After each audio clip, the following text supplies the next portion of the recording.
Alright, thanks very much, Stephen, for that. And with that, I'm going to announce or welcome the first speaker to the stage, a great Kelly woman, Michelle Keane.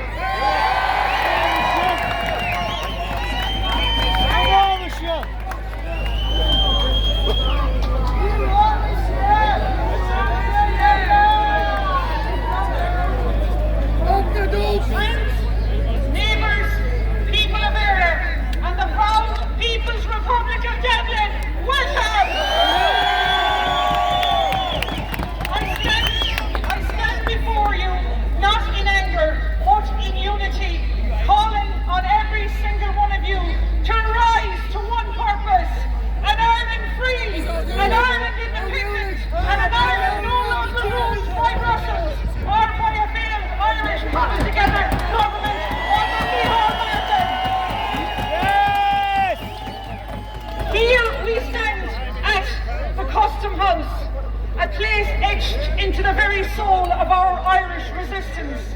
A place where the fight for our freedom was never surrendered. But before this, we gathered at the Garden of Remembrance, a sacred space, a hallowed ground. This garden is no ordinary place. It is the beating heart of our nation's memory. Every storm, every whisper in the wind carries the story of those who gave everything. Men and women who dreamed of a free Ireland and paid the ultimate price.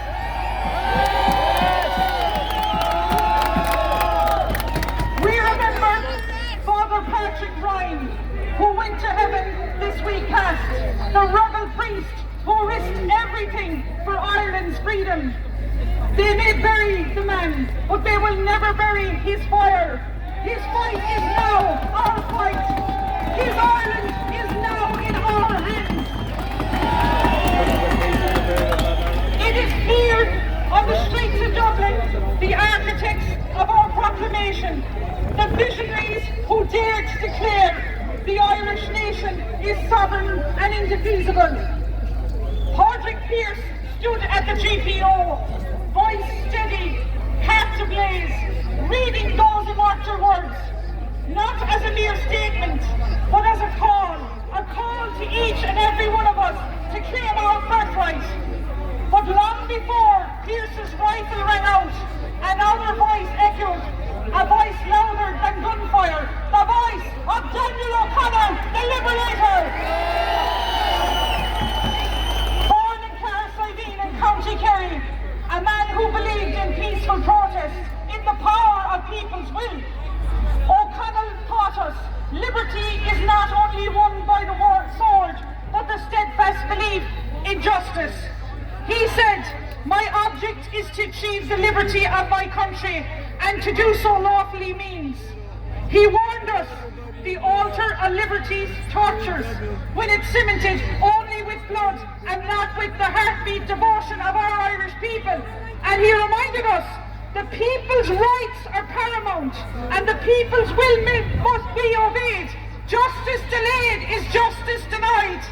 I wonder what Padraig Pearse and Daniel O'Connell would think of our traitors, Micheál Martin and Simon Harris. So the fight continues today, and so we're here, 109 years on from the Easter Rising. But today we do not fight the British. We fight a failed Irish cobbled-together government. A government cobbled together without vision, without honour. A government that no longer listens. A government that turns its back on its own people, North and South, Catholic and Protestant. But now, those people are all united here today, united by a shared cause. We have enough. We have enough of IPAS centres tearing our families apart. Enough of unspeakable horrors inflicted on our children. Enough of a failed system that turns its face away while our people suffer. The people of Coolock said no. Now the people of City West rise to say no. It is Coolock today. Tomorrow it could be Cork.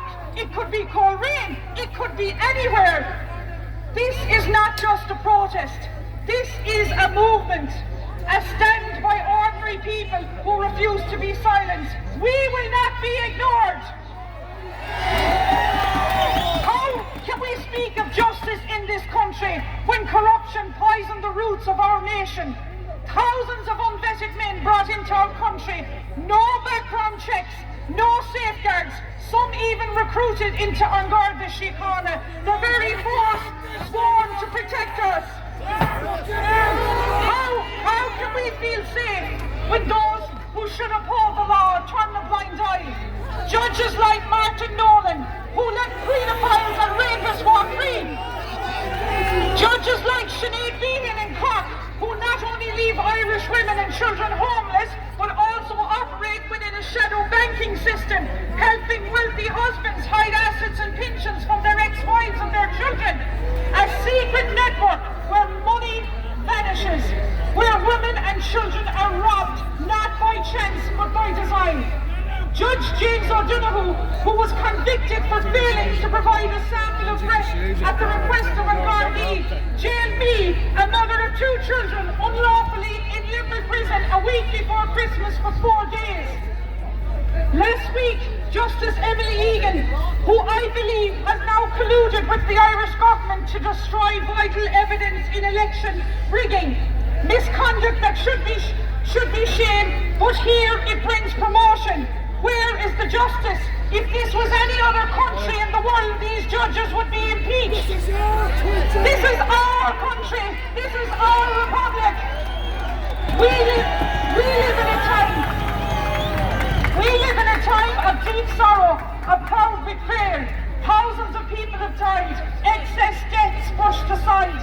COVID vaccines and many other vaccine scandals hidden up. Questions left unanswered. Families shattered, grieving without the truth, without closure. And while our people suffer, 16,000 Irish homeless wander our streets every day. We are pushed to the margins, to the pin of our collar, when homes are handed out to illegal migrants by our county councils and government. Healthcare slips away, basic rights vanish before our eyes. We are at breaking point, folks.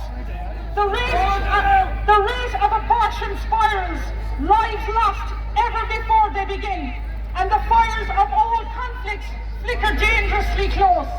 We remember Ballymena, we remember the rights, the pain, the young girl who was brutally raped and whose life was torn apart.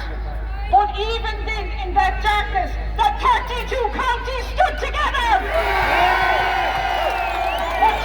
But today we rise.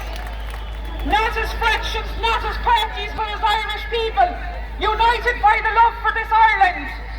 These politicians were all selected, not elected.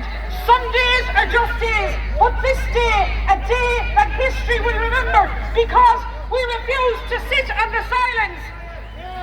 We, the Irish people, are you ready to stand up for your country? Are you ready to fight for your children? Are you Protestants, Catholics, north and south of the border ready to be one? Garamila Morgan, Chucky our law, what's the Republic?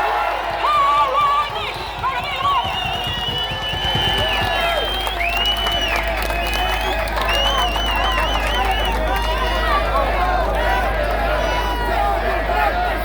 Thanks very much, Michelle. Our next speaker is Eric English from Waterford Says No.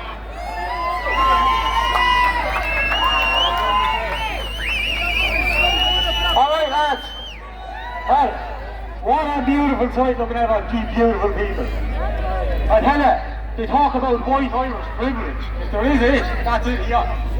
That's a fact. Look, I'm not going to take too much of your time here lads. I'm up here with a simple message, and that message is action. Go on, Eric! So, we come here to these protests, we have thousands of people, and we walk away from these protests and we say, what happens next? That's not up to the people up here speaking, that's up to every one of us standing out there. When we get home, we don't put our feet up on the chair, we don't sit back and relax, we get to work. You identify your civil servants, you identify your money men, not just your politicians. You identify your next door neighbour, you identify the NGOs, you identify all of those traitors, and you shun them in your communities. You turn up outside their doors, outside their offices, and you go, move! Because the simple fact here is that the power of the people in here is the will of the Irish. And we know for a fact the will of the Irish will never be broken. It has never been broken before and will never be broken in the future.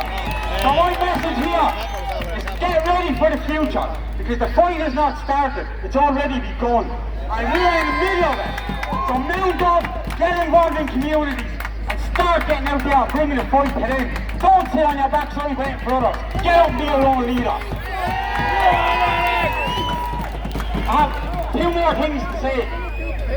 We need to look back in time here, not just into the future. And we need to look back at the mass genocide that was attempted on our people through death jabs.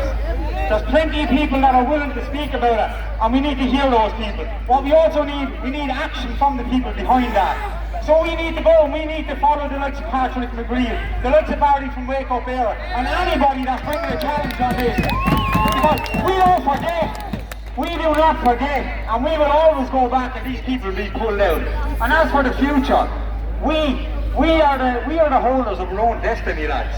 So as bad as they are destroying our country, it is up to each and every one of us to stand up and make that barrier in front of him and tell him he ain't doing it. Because I'll fight here before I leave he walk over me, and that's a fact.